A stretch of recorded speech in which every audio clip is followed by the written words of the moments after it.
अनुरोध କରିବା ପାଇଁ ଚାହିଁବି श्री सतीश मराठे जी को, जो कि director of reserve bank of India है। श्री मराठे सर, प्लीज आइए, आपका वक्तव्य रखें यहाँ पे।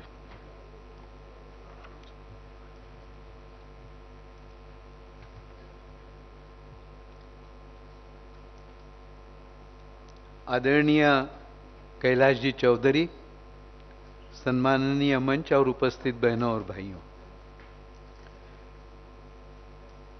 विश्व की सबसे बड़ी कोऑपरेटिव मूवमेंट भारत में है।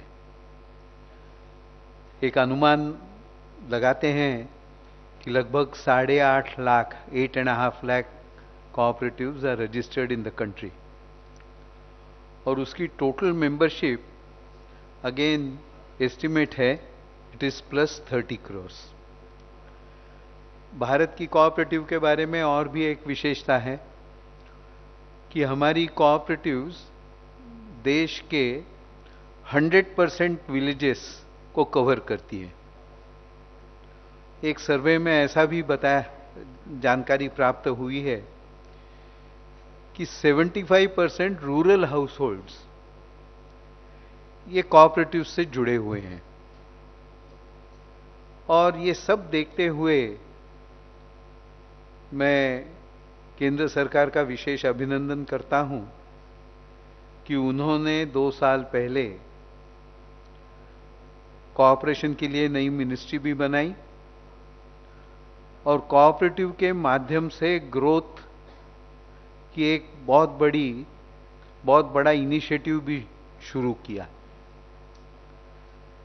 अपने देश में रूरल और एग्रीकल्चरल सेक्टर के डेवलपमेंट की बहुत बड़ी आवश्यकता है और वो इंस्टीट्यूशनल फाइनेंस के माध्यम से ही हो सकती है। ये ध्यान में लेकर केंद्र सरकार ने सभी राज्य सरकारों से विचार विनिमर्श करके सबके सामने एक प्रस्ताव रखा है कि अपने देश में लगभग 7-7.5 लाख छोटे गांव और बस्तियां हैं। उन सब तक पहुंचने के दृष्टि से आज के दिन में प्राइमरी एग्रीकल्चरल कोऑपरेटिव सोसाइटीज और उसी के साथ प्राइमरी मिल्क कोऑपरेटिव सोसाइटीज, इन दोनों कैटेगरीज की संस्थाओं को बढ़त देने की आवश्यकता है। हिस्टोरिकली लगभग 90,000 हमारे यहाँ primary agricultural cooperative societies register हुई है।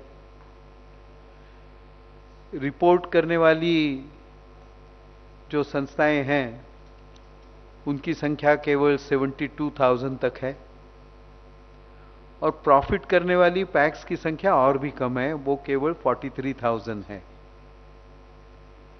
देश में लगभग 700-750 डिस्ट्रिक्ट्स होते हुए भी डिस्ट्रिक्ट सेंट्रल कोऑपरेटिव बैंक्स की संख्या केवल 350 है। मैं राउंड फिगर्स बता रहा हूं, जबकि जिलों की संख्या लगभग 700-750 है। तो ग्रामीण इलाकों में यदि समृद्धि लाना हो तो सहकारिता के सिवाय दूसरा कोई इंस्टीट्यूशनल नेटवर्क अपने पास आज है नहीं, और उसी को स्ट्रेंथन करने की बात केंद्र सरकार ने सभी राज्यों से की है। और मुझे खुशी है कि बहुत सारे राज्यों ने जो प्राइमरी एग्रीकल्चरल कोऑपरेटिव सोसाइटीज को मल्टीपर्पज बनाने की बायलॉज बनाए हैं, उन्होंने इन प्रिंसिपल उसे एक्सेप्ट किया है और जल्द ही अपने देश में हमारी प्राइमरी एग्रीकल्चरल कोऑपरेटिव सोसाइटीज ये मल्टीपर्पज होकर बहुत अच्छा काम करेगी। आज एक अनुमान माना जाता है कि हर साल limited number primary agricultural cooperative societies और डीसीसीज की संख्या होते हुए भी लगभग 2 लाख करोड़ रुपया ग्रामीण इलाकों में हर साल शॉर्ट टर्म क्रेडिट के रूप में दिया जाता है। इसकी आवश्यकता बहुत बड़ी है बट इंस्टीट्यूशनल फ्रेमवर्क न होने के कारण जितना फंड्स का फ्लो, इन्वेस्टमेंट का फ्लो ग्रामीण इलाकों में होने की जरूरत है, उतना हो नहीं रहा है। और इसी दृष्टि से प्राइमरी एग्रीकल्चरल संस्थाएं हर एक ग्राम पंचायत तक पहुंचे, ऐसा एक प्रपोजल सामने आया है, जिसे भी ब्रॉडली सभी प्रदेशों से स्वीकृति मिली है, ऐसी मेरी जानकारी है। तो आने वाले 3-4 वर्षों में हमारे सब ग्राम पंचायतों तक पैक्स का निर्माण हो जाएगा। और हम इमेजिन कर सकते हैं कि 2 लाख करोड़ हर साल जो शॉर्ट टर्म क्रेडिट के रूप में केवल आज 40-45 हजार पैक्स के माध्यम से जाता है, वो यदि उसकी संख्या 2-2.5 लाख बन जाती है तो कम से कम 10 लाख करोड़ रुपया हर साल कैपिटल फंड्स के रूप में और वर्किंग कैपिटल के रूप में ग्रामीण इलाकों में जाएगा। It will be a big booster और ग्रामीण इलाकों का विकास भी होगा। बहुत पहले, लगभग 20 साल पहले का पुराना नाबार्ड का रिपोर्ट है, जिसमें उन्होंने कहा था कि सोशल कैपिटल फॉर्मेशन देश में सबसे ज्यादा अपने यहाँ कोऑपरेटिव्स के माध्यम से ही हुआ है। और मैं विश्वास करता हूँ कि आने वाले 3-4 सालों में जब ये नई संस्थाएं खुलेगी, नए क्रेडिट फ्लो ग्रामीण इलाकों में होगा, तो मैसिव ग्रोथ होगा। ग्रामीण इलाकों में इनकम लेवल सभी के बढ़ेंगे।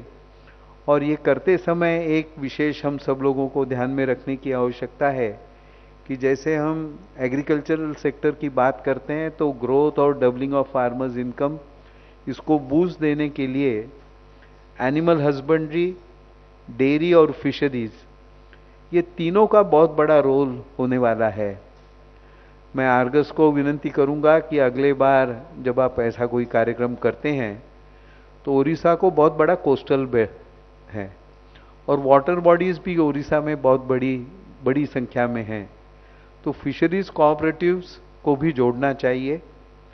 यहाँ डेयरी का ग्रोथ जितना होना चाहिए उतना उड़ीसा में हुआ नहीं है, तो उसके विकास के दृष्टि से भी आवश्यकता है।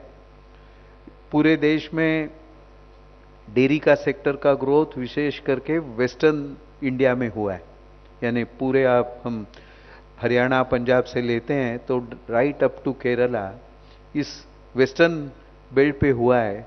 मध्य और ईस्टर्न बेल्ट इसमें ज़्यादा कुछ हुआ नहीं है और Orissa has a huge potential, तो उस दृष्टि से उसका भी विचार करना चाहिए।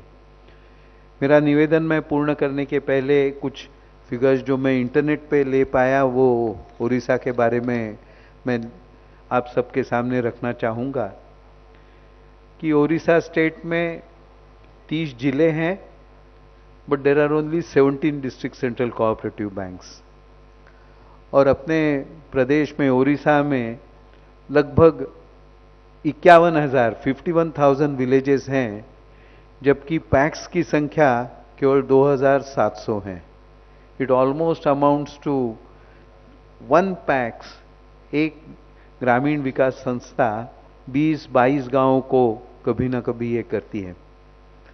और मैं इसलिए ये बोल रहा था विशेष करके कि जब उड़ीसा की लोक संख्या में देखता हूँ लगभग 4.5 करोड़ की, तो उसमें से लगभग 83% रूरल पॉपुलेशन है। तो इसको ध्यान में रखते हुए हम सब लोगों को ग्रामीण विकास का माध्यम ही उड़ीसा का विकास का माध्यम बनेगा। और उसी दृष्टि से कृषि और एलाइड एग्रीकल्चरल एक्टिविटीज़ को बढ़ावा देने के लिए सहकारिता ये सबसे बड़ा उसका लाभ होगा। मैं केंद्र सरकार और राज्य सरकारों से निवेदन भी मैं करना चाहता हूँ सहकार भारती की ओर से कि हमारे यहाँ जिस पद्धति से एफपीओ को बढ़ावा देने के लिए एक फाइनेंशियल प्रोविजन किया गया, बजटरी प्रोविजन किया गया, उसी प्रकार देश में और विशेष करके जिन राज्यों में पैक्स की संख्या कम है, ऐसी संस्थाओं के निर्माण के लिए उनको फाइनेंशियल सपोर्ट भी दिया जाए तो उसका बहुत बड़ा लाभ होगा। धन्यवाद।